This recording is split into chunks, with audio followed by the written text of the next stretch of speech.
Оваа тема по 9 часот, сега за сите нас. Летото е преубав период, меѓутоа доколку и внимаваме со тоа колку ќе се изложуваме на топло време, меѓутоа и се разбира доколку внимаваме со храната, доколку чувствувате тромост, посебно и во попладневните часови, некаква летаргија, можно е да и од храната и не сте единствени. Заедно со мене магистар по нутриционизам Антонио Велковски утринава во студиото, заеднички да разјасниме, поточно да ни разјасните вие како и на кој начин треба да конзумираме храната во лето за нашиот организам да биде и полетен, а во исто време и здрав. Добре дојдовте. Добро ве најдов и фала на поканата понеделнички. Да, баш убаво ќе го почнеме денот. Велат, хидратацијата е најважна и треба постојано, значи, како што не советувате, да пиеме течности и така натаму, но еве, ајде, кажете ни зошто, што се случува во телото, па токму тоа што е секогаш потенцирано? Пака, значи, ние течности губиме доста во овој период. Ние губиме преку цела година, нели, и во зима течности, дали преку дишењето, сега преку потењето, затоа што тоа е природна регулација на температурата на организмот. Така што со губењето течности губиме и некои минерали што се растворливи во вода, пред се електролити, нели, натриум доста се губи.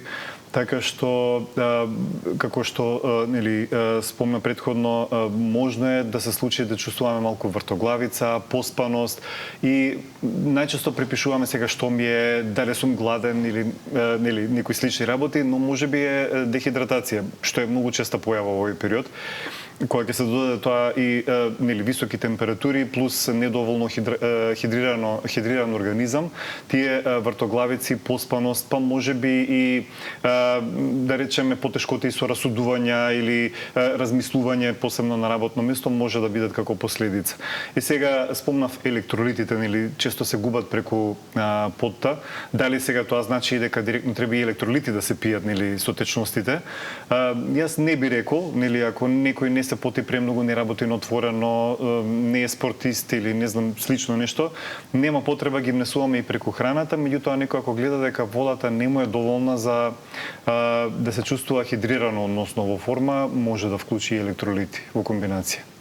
Кога сме кај таа хидратација на нашево шишко поднебје, природата, еве она што го имаат можност да го видат нашите гледачи на видео бимовите, ни дала многу убаво овошје и зеленчок. Па така си ја имаме лубеницата, имаме дињата, доматот, краставицата и сето тоа.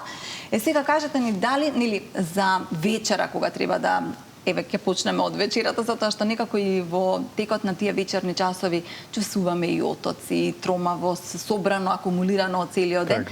Дали препорачувате вечерата да биде баш така течна? Дали да се јаде лубеница, дали да се јаде диња во тие вечерни часови?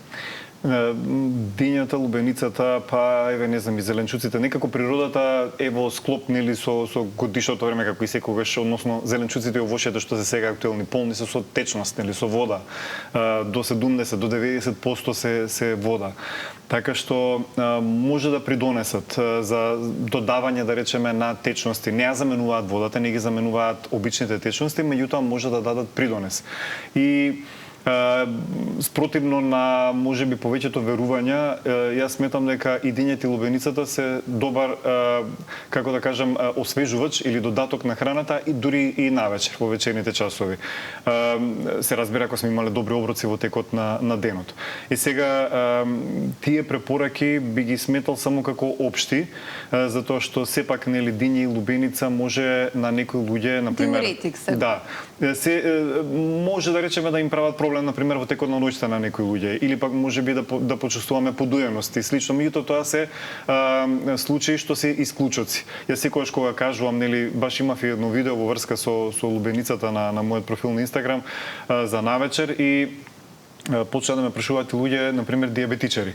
И сега свикам, тие препораки се општи препораки. Значи, за општото население нема никаков проблем навечер да се јаде и лубеници, и диња, и некои други да речеме, благи овошја, па и зеленчуци, нели? Нема проблем да се јадат навечер, меѓутоа сепак за специфични препораки се оди нели кај нутриционист, се оди кај лекар и тогаш се даваат по-специфични препораки. Но за општото население, нели, за здрав организам, лубеницата е сосем во ред за навечер, меѓутоа може да направи проблем или понатаму со сонот. Значи препорачувате овошје зеленчук и во вечерните часови, меѓутоа претпоставувам да е умерено. Да е умерено, да, затоа што сепак нели пак речам може да предизвика подојност, сепак во голема количина може да направи проблеми со сонот, така што како едно убаво разладување, а и дополнителна хидратација на организмот сосема е во ред. Почнав со вечерата затоа што многу луѓе во овие, да кажам, приутренски часови престанаа да појадуваат, прават голема разлика во часовите, нели фастинг го нарекуваат и нутриционистите, и гледам дека е многу популарна, потоа во текот на денот, поради жештините, па и некогаш и немаме апетит и така натаму, ама затоа пак навечер ни се пријадува и некоја пица, и тестенини и така натаму. Кажете ми, дали треба да се абстинира од храна, без разлика што е лето, во текот на овој период, утро, пладне, ручек, а потоа навечер да се надоместува? Вака, јас секогаш им препорачувам на клиентите да си имаат редовни оброци и да се почнат рано со оброците. Што не е некое строго правило. Некој можеби функционира со прв оброк во 12 часот и сосема му е во ред. Плюс кога се високи температурите, па и не ни се ни јаде толку, нели апетитот веќе не е толку голем како што да речеме кога е зима и кога седиме дома. Меѓутоа тоа не значи дека треба да чекаме премногу долго за да го имаме првиот оброк 2-3 часа, односно 14-15 часот да дојде, па тогаш да почнеме со оброци или да се оставиме се за крај на денот. Прво и основно ќе бидеме прегладнети. Значи тогаш веќе не ми мене проблем пицата од време на време или не знам некој сендвич или што и да е навечер, туку проблем е тоа што ќе се изеде голема количина и ќе се изеде наеднаш таа количина. Значи од кај топлото време не прави малку потромави, како што спомнавме нели претходно, па уште и големата количина на храна која патем речено може да биде и со доста масти, може да биде па и често пати нели не толку здрава категорија, така што ќе направиме еден проблем со самата дигестија, со целиот дигестивен систем, а и нели со нашата благосостојба вечерта. Така што јас викам, можеби не треба да јадеме големи оброци во овој период, затоа што организмот тоа не ни го дозволува. Меѓутоа може да направиме некои, не знам, мини оброци, еве овоше со нешто со некој протеин, со јогурт или не знам со некоја комбинација или некоја салата во текот на денот. Не мора да биде премногу, но да се одржува организмот со редовни оброци во текот на целиот ден. Зошто тешка пржана храна, масна храна не се препорачува? Вака, значи, пржената храна е слично со ова што го спомнав сега, мрсната храна општо, малку подолго се задржуваат во дигестивниот систем. Значи, јас секогаш кога им викам на клиентите да не бројат калории, им викам внесувате доволно маста или внесувате доволно протеини за малку да се успори дигестијата, нели подолго време да чувствуваме ситост. Сега, кога ние ќе изедеме претерано мрсна храна, значи веќе сме ги надминале границите, дополнително таа храна се задржува во организмот, па предизвикува и можеби рефлукс, киселински рефлукс, малку потешко оди дигестијата во овој период и онака малку како да ни е подотежната дигестијата, така што пак одиме кон она потешко функционирање во текот на денот, па нели чувствуваме дури и поспаност после тоа. Едноставно не е лесна храна за да може да се справи организмот на овие високи температури со неа. Преку цела година пржената храна или премногу мрсната храна не е баш адекватна, меѓутоа посебно во овој период мислам дека посебно треба да се избегнува, повеќе да се оди на, не знам, варена храна, можеби кратко печена или уште подобро да се оди на некој добар процент свежа храна. Кажете ни за пробиотиците. Јогурт, кефир, во последно време грчки јогурт е многу популарен. Кажете ни дали е вистина дека овие пробиотици и разладуваат, а од друга страна се и добри за дигестија. Дали ги препорачувате нив? Мака само да разграничиме дека сите јогурти, кисели млека и слично не се и добри извори на пробиотици. Значи треба да има декларирано дека има живи активни бактерии и зависи кој сој. нели се користи затоа што некои соеви едноставно не ја преживуваат желудечната киселина. И не може не завршуваат сите во цревата каде што ни се потребни. Така што не секој ферментиран производ е и добар пробиотик. Тука прво да расчистиме. Второ, сами по себе јогурти, кисели млека и слично не се некои разладувачи, нешто да речеме дека има некоја функција на разладување во организмот, меѓутоа се служат ладни, нели? Никој не пие топол јогурт. Така што затоа и не асоцираат со разладување.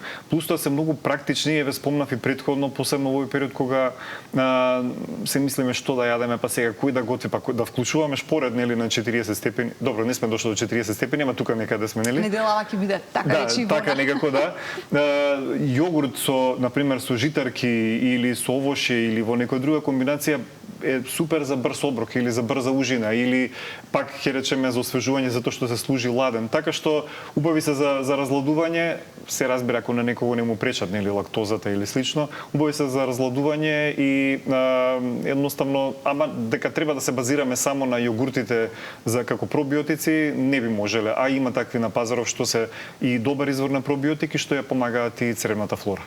Каков е вашиот став за месото? Месото е одличен извор на протеин и на масти, нели, што би требало да се користи во овој период. Можеби не премногу и многу е битно, значи која количина и како се подготвува. Пак се враќаме на пражењето, на печењето, на скарите што се популарни овој период, нели? И мене повеќе во врска со месо, со јајца, со риба ме загрижува овој период безбедноста на храната. Затоа што лесно може да се развијат бактерии на оваа храна, посебно ако се сготви и не се складира соодветно. Ако пред готвење не се складира соодветно, што е уште полошо. Не се складира во ладни делови на фрижидерот, ако веднаш не се готви, многу лесно може да дојде до труење со храна овој период.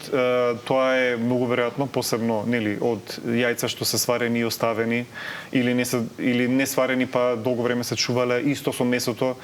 Така што многу треба да се внимава на готвењето, подготовката и на складирањето на храната во овој период за да не дојде до тоа труење кое што може нели комплетно да ја наруши цела дигестија и може да остави дури и понатаму трајни последици за кои многу ретко сме свесни. Многумина не консумираат многу храна во овој период, велат немам апетит, меѓутоа во текот на денот се пијат разни пијалаци, па дури оние за поттикнување на енергија и она сега што е можеби најголемиот парадокс, кога одиме да кажам на плажа, па на плажа има барови, па на баровите се служат коктели, полни се со шеќери и може и апсолутно да не ви се јаде ако вие испиете два коктели на 35 степени, тогаш и апсолутно ќе нема потреба телото од да речам некаква храна. Кажете ни што препорачувате во однос на тие течности? Да, велиме повеќе течности, меѓутоа дали вакви течности доаѓаат во предвид, па дури еве и кога сме на плажа, колку може да бидат некогаш и ризични за граѓаните кои што се спремаат за нагодишен одмор? Да, некако позната ми е приказнава од клиентите што соработувам, нели преку денот нели да се пијат таков тип на течности и да не се консумира храна. Прво и основно мислиме дека тие алкохолни коктели не разладуваат фактички алкохолот, односно и дека не хидрираат, фактички алкохол не хидрира, туку дехидрира. Тука да разјасниме прво. Второ, самиот днес на премногу шеќер, тие коктели знаат да бидат и со калории колку за цел оброк, да се разбереме. Значи кога ќе се додадат, јас сега не сум нешто стручен колку тоа, нели, меѓутоа знам дека со сите додатоци може да достигнат некои калории колку еден оброк да изедеме, а сепак се течни калории кои што не ни чувствуваме дека сме ги внеле во организмот и може по еден час пак нели да ни се јаде. Тоа е првиот проблем. Второ, рековме, алкохолот може да доведе до дехидратација во овој период и трето, внесот на премногу шеќери. Светската здравствена организација предвидува дека само 10% од калориите дневно можеме да се дозволиме да ни бидат од додадени шеќери, а јас би рекол за поголема безбедност само 5% од калориите. 5% од калориите со додадени шеќери е многу малку. Ние кога ќе испиеме некој коктел, ние сме го потрошиле бонусот веројатно за цела недела. Така што Мојот став е секогаш без алкохол, нели? Меѓутоа знам дека тоа е нереално, посебно кога сега дружење има многу навечер на плажи, не знам што, да се сведе, да речеме, на минимум. Оброкот си е оброк, вода со лимон, ако не е вкусна водата, вода со некој овошје како комбинација се супер, а алкохол да го чуваме, да речеме, за специјални прилики. Навечер вино? Исто.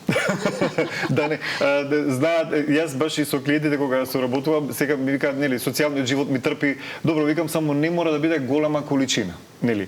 Да не биде на гладно и да не биде голема количина. И да знаеме дека во текот на денот сме имале доволно оброци и доволно сме пиеле течности. Значи, правилата си остануваат без разлика што навечер ќе испиеме можеби една чаша вино. Ајде, може ли да не направите, ние зборувавме сега општо, да не направите едно мени за денес?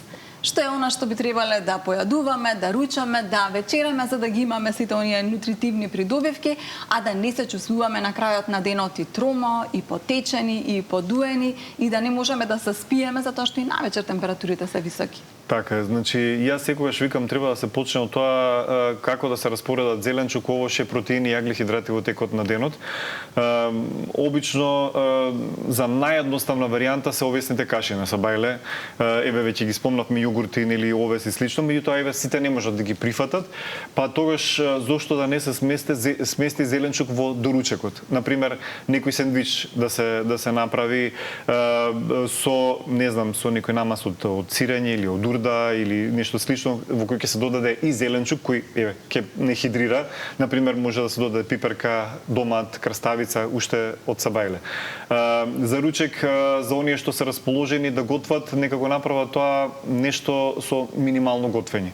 Значи да не биде нешто долго крчкање, манџиеве, тие традиционални македонски манџиеве да ги оставиме за одесен.